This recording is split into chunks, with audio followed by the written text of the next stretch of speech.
Eu queria falar de uma coisa aqui, que ontem o Rodrigo veio aqui, Rodrigo Santoro, e vocês têm uma história em comum, né? Que é o bendito Carandiru. Como que você conheceu, chegou até o Carandiru? Como é que foi pra escrever esse livro? Ó, eu sempre gostei de filme de cadeia, desde moleque. Também. Eu tinha um primo da minha avó que era gerente de de um cinema no Brás, chamado Cine Rialto, na Rua João Teodoro. E esse primo da minha avó, me punha, à tarde ele me fazia entrar, naquela época o cinema era proibido para 10 anos, 14 anos, 18 anos. E ele me fazia entrar à tarde para assistir aos filmes. E eu vi um filme lá, que era um filme chamado Força Bruta, com o Burt Lancaster, e que se passava numa cadeia, aqueles filmes branco e preto, né? Eu fiquei tão impressionado com aquele filme, mas eu adorei, sabe? Adorei o filme. Como que era? Era uma cadeia com um diretor que era um malandro e eles planejam uma fuga da cadeia. E o filme, olha, quando eu publiquei a Estação Carandiru, o pessoal da companhia, eu falei, depois de um livro que eu escrevi, um livrinho infantil que chama Nas Ruas do Brás, e eu falei desse filme. E a Companhia das Letras me conseguiu o filme, ainda aquele filme que rodava, como chamava aquilo? Fita cassete? É. VHS. Nem era VHS, não. Aquela fita era antes anterior. VHS? Antes de VHS. Foi em 99 isso, 2000. Ah, devia ser VHS. Não era, não. Não? Acho que era aquele que você punha, depois você tinha que enrolar. Uma fita assim. Era aquela fita. E eu assisti com a minha mulher. Eu tinha já nessa época 50 anos mais tarde de ter visto o filme. Pô, eu lembrava do filme todinho, inteiro. Lembrava até de diálogos do filme. Caramba. Você imagina como me marcou. Eu assisti, acho que tinha uns 10 anos quando eu vi o filme. Muito bem. Aí um dia me pediram, eu comecei a fazer umas vinhetas para falar de AIDS, porque a AIDS chegou aqui e todo mundo chamava AIDS de peste gay. Sabe, na imprensa, peste gay, que era só doença de homossexual. Aí eles diziam na época que era castigo de Deus para os homossexuais. Eu já vi isso. Já vi isso. E eu tinha um amigo que dirigia Jovem Pan naquela época, que era uma rádio maravilhosa, era a melhor rádio de São Paulo, a maior audiência. E eu dei uma entrevista para ele. E na rádio gravei uma coisa sobre médico que aparecia em meio de comunicação de massa naquela época, ficava desmoralizado completamente com os colegas. Médico, sério? Eles não gostavam? Não gostavam. Porque achavam que estava fazendo propaganda. Quer ficar famosinho. Tá querendo ficar famoso. Sim, entendi. E eu fiz isso, e aí uma senhora chamada Maria Odete Brandalize, ela era da Perdigão, era da família que controlava a Perdigão na época. Ela quis fazer um vídeo e veio falar comigo, como eu falava no rádio e tal, veio falar comigo. Que eu falei, olha, eu acho ótima essa ideia de fazer um vídeo sobre AIDS, mas não quero fazer aquela coisa de água com açúcar, né? Acho que é legal se a gente puder ver onde o vírus está se espalhando, que é no meio das travestis, no meio da prostituição, na cadeia, não é? Entre os usuários de droga. Nós filmamos droga, o pessoal tomando baque na veia, que era a droga da moda na época, né? Cocaína, água, injetava na veia. Cocaína com água? Diluía na água e injetava na veia. Quando cheguei no Carandiru, era só essa droga. E aí a AIDS ia pro inferno, né? Porque imagina, fica cambada de maluco ali. Compartilhando a seringa. Pois é. Às vezes nem compartilhavam, mas lavavam no mesmo copo, sabe? Imagina. E aí eu fui ao Carandiru. Passamos um dia filmando lá. Como é que foi entrar no Carandiru? Pô, eu tomei um choque, né? Porque o Carandiru é uma coisa, uma cidade, né? Você entrava em cadeia, você entra. Pô, porta de cadeia não bate assim igual as nossas, né? Você entrou, aquele barulho, já te coloca no clima, né? Caralho. Aí você entra, vê aqueles caras todos de calça caque, circulando. O Carandiru funcionava, as pessoas andando para lá e para cá. Os presos passavam o dia circulando pela cadeia. E em cima ficavam os guardas na muralha, que era PM na época, né? Depois do massacre acabou a PM lá. Eles ficavam como metralhadora, andando assim em cima da muralha. Eu fiquei fascinado por aquilo. Fiquei Logo fascinado. quando você chegou, os presos te respeitaram, ficaram meio, quem é esse cara aí? Olha, cadeia, o povo é sempre desconfiado, especialmente os funcionários. Porque eles acham, esse cara, qual é dele, o que ele quer aqui, quer ser candidato a alguma coisa, faz parte de alguma associação aí. Eles sempre tomam muito cuidado com a gente. Mas eu cheguei, comecei a dar umas aulas para os presos lá num cinemão, passava uns vídeos. Eles se interessavam? Eles se interessavam, mas aí tinha uma história. Tinha um funcionário lá chamado Valdemar Gonçalves. Era um puta cara, foi meu grande amigo mesmo. E o Valdemar veio para me ajudar. Porque imagina o seguinte, você diz, hoje nós vamos fazer, a gente mostrava um vídeo, depois eu respondia perguntas dos presos. Tinha um cinemão antigo lá que tinha sido detonado numa rebelião anterior, então era um cimentadão, mas tinha um palco. E eu conseguia um telão, a Unip me emprestava o telão, equipamento de som, e a gente punha um vídeo, aí eu respondia as perguntas para eles e depois eu ia embora. Só que como é que você faz? A gente punha uns 400 de cada vez. Você não pode pegar esses 400, porque senão um cara vai, outro não vai. Então tinha que ser uma coisa organizada. E esse Valdemar que bolou a forma final. Falou, o senhor vai ter 2 problemas aqui. O primeiro é que tirar vagabundo da cama às 8 horas da manhã é muito difícil. E se não tira logo de cara, porque ele tirava, e os outros tinham que estar trancados. Porque ali, se você saía do pavilhão naquela época, era morte toda hora, não é? Quando você saía do seu pavilhão, você corria risco nos outros. Então, o que eles faziam? O que ele fazia assim? Hoje vai 2 andares do pavilhão 8. Aí eu abria só essas celas e trazia. A hora que eles entravam no cinema, aí abria a cadeia inteira. Muito bem. Eu tive uma reunião com o pessoal da faxina, que era quem coordenava ali, e eles prometeram, falaram, doutor, tranquilo, não vai acontecer nada. Eu falei, se um dia morrer um, acaba esse programa. Falei, não vai morrer ninguém. E bandido tem esse lado bom, né? Quando eles falam, acontece, né? Lei de bandido não é igual a nossa, não. Aí, esse Valdemar bolou o esquema total, que foi o que acabou funcionando.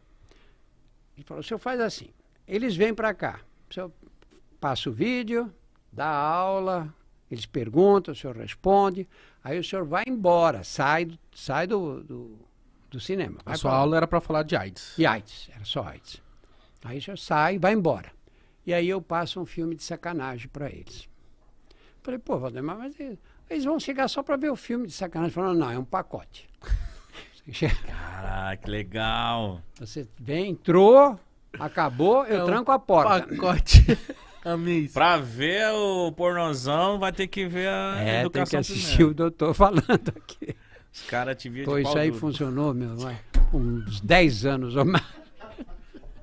Os caras, vai logo, doutor. Vamos logo, eu quero ver quem vai. Manuela agora. Desculpa, continua. Mas funciona. A primeira já funcionou. Funcionou durante 10 anos isso. 10 anos. Nós íamos passando, terminava último pavilhão, voltava para o começo, porque também os presos rodavam, né? Em 1, 2 anos mudavam, que meses mudavam os presos, né? Aí eu fico pensando, pô, é só no Brasil que podia acontecer uma coisa dessa. Né? Verdade, cara, mas Imagina, que funcionou. cadeia do mundo. E logo funcionou Oh, os meu Deus. seus vídeos, a sua educação. A galera logo se já conscientizou? começou a funcionar lá? Muito. Muito, por quê? Olha, as perguntas que eles faziam, primeiro, respeito total. Total. Ninguém falava um palavrão. Estamos falando de sexo, né? Eles faziam perguntas específicas. Não usavam uma palavra pesada, nada. Na maior educação, meu. Segundo lugar, as perguntas que eles faziam eram perguntas melhores do que os médicos me faziam quando eu dava aula. Porque eles conheciam a doença dali, estavam no meio deles ali, né? E eles viram o cara chegar lá do tamanho de vocês, forte e tal, não sei o quê. 6 meses depois, o cara não conseguia ficar em pé de tão magro que estava. Então, eles conheciam a doença. E aí, aí eu comecei a atender, porque não tinha outro jeito. Eles me paravam depois da aula, oi, doutor, como eu tô aqui, abri a boca, puta, cheio de sapinho, o outro estava com febre, o outro emagrecendo. E aí eu comecei a atender. DST, então, na cadeira, muito comum. Direto. E aí, então, você ficou bem quisto por eles lá, esse tempo todo que você deu aula lá. Médico em cadeia, quando o cara... Claro que tem uns médicos que estão lá por causa do salário e para chutar os presos o mais depressa possível. Mas quando você tem um médico que atende, é respeitadíssimo na cadeia. Acho que é o personagem mais respeitado. Olha, eu estou nessa brincadeira de cadeia há 33 anos. Nunca nesses 33 anos eu fui maltratado, alguém deu uma resposta atravessada. Nunca aconteceu. Rola críticas com você do tipo assim, você fica tratando vagabundo, tem que deixar morrer um em cima do outro mesmo, não tem que cuidar deles, não.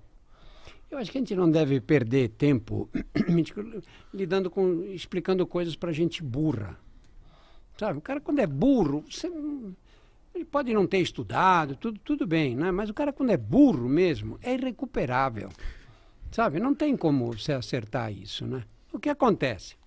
Você prende as pessoas. Nós vimos uma campanha presidência da República, se não tiver lugar, nós vamos empilhar. Vamos empilhar, tá bom. Se você pegasse o bandido na rua e levasse para a cadeia e matasse, tudo bem, talvez pudesse ser uma solução. Mas isso é inaceitável, né? Então o que você faz? Leva e joga na cadeia. Imagina, os CDPs de São Paulo aqui. Cada cela tem 25 presos, mais 26, 27, 24, 22. A cela é um quadrado. É um quadrado, tem 3 triliches, os presos dormem de valete, 2 na mesma cama. Eu nunca imaginei que isso fosse acontecer um dia. Então cabem 9 presos, 3, 6, 9 presos deitados, né? Não, são 3 triliches. São 3, 6, 9. 9 camas. Sim. E dormem 2, 18. Os outros dormem na praia, como eles chamam, né? Dormem no chão. É na praia que se fala? É na praia. Os outros dormem na praia. Muito bem. Você imagina o seguinte. Você com 18 anos, 19 anos, cometeu um pequeno crime, um roubo, roubou um celular, saiu correndo, te pegaram, você vai para lá. O cara que chega num lugar desse e diz que não tem medo, é mentiroso. Você vai ficar ali no meio daquela gente. Ali tem cara de 50 anos, não é a maioria, mas tem um ou outro assim. Muitos anos de cadeia. E você entra ali, tem o crime organizado. Que é quem manda na Que cadeia. é quem manda. Porque o Estado vai conseguir te dar segurança lá dentro, dia e noite? Esquece. O crime organizado te dá segurança. Aí os caras chegam e falam, olha, é o seguinte, fica aqui, fecha com a gente, você vai receber tudo que precisa, que a cadeia tem um custo de vida, né? Você tem que ter uma toalha, você tem que ter sabonete, pasta de dente, um desodorante, você tem que ter o que é necessário ali. O Estado não dá nada. O Estado dá uma calça e uma camiseta, só. Nossa. E essa camiseta também fica velha, né? Você vai precisar de outra. Então, tem um custo de vida. Tudo isso é por nossa conta. Onde é que você mora? Eu moro na cidade de Tiradentes. E como é a sua família? Eu tenho uma mulher, um filho e minha mãe. A gente mora junto lá. A sua família vai receber uma cesta básica. Se por acaso algum engraçadinho fizer alguma graça, mexer com a sua esposa, com a sua mãe, você fala com a gente. Pô, então você pega um menino desse, com 18 anos, ele não é nada. Ele não é respeitado por ninguém. Ele passa a fazer parte de um grupo. E esse grupo vai dar proteção para ele e para a família dele também. Pô, nós criamos o quê? O crime organizado. Verdade. Sabe? Por isso que eu estou chamando de burro quem faz esse tipo de raciocínio, porque não enxerga um palmo na frente do nariz, não é? Caralho, então muita coisa nasceu na cadeia. Claro, o próprio crime organizado. Que lá tem tempo para organizar. Claro, olha, sempre teve facção nas cadeias. Por que de repente apareceu uma que tomou conta das outras? Foi ficou depois mais do forte. massacre? Massacre, claro. Claro. Porque a jogada dos carcereiros qual era? Eles mesmos diziam, nossa aqui é jogar areia no dia a dia deles. Então tinha um cara ali, começava a formar um grupo, tirava esse cara e mandava para outra cadeia. O outro, eles faziam futrica de um para o outro, os caras começavam a se estranhar, não conseguiam se reunir. Quando teve o massacre criou uma situação que depois daquilo, noticiado no país inteiro, no mundo inteiro, todas as televisões dos Estados Unidos, da Mas Europa... foi distorcida as informações que foram, tipo, ditas, né? Porque até hoje não se sabe quantas pessoas morreram Não, mesmo. foi 111 mesmo. 111 mesmo? Foi porque onde você não tinha nem onde jogar o resto. Entendi. Não, porque muita gente fala, não, foram muito mais. Que isso, eles... Não. Foram, eu sou amigo sou não porque ele morreu, coitado. Mas do cara que ficou na porta ali anotando quantos corpos saíram. Foram 111. Mas 111 é muita muita gente, coisa, óbvio, pô. Você tava na linha de raciocínio que tava interessante. Pós o... Então, o que aconteceu? Com toda aquela repercussão que teve, eles acharam o quê? Pô, agora não vão invadir mais a cadeia. Você acha que eu invadi de novo? Não tinha a menor condição política para isso, né? Uhum. E aí o que eles fizeram?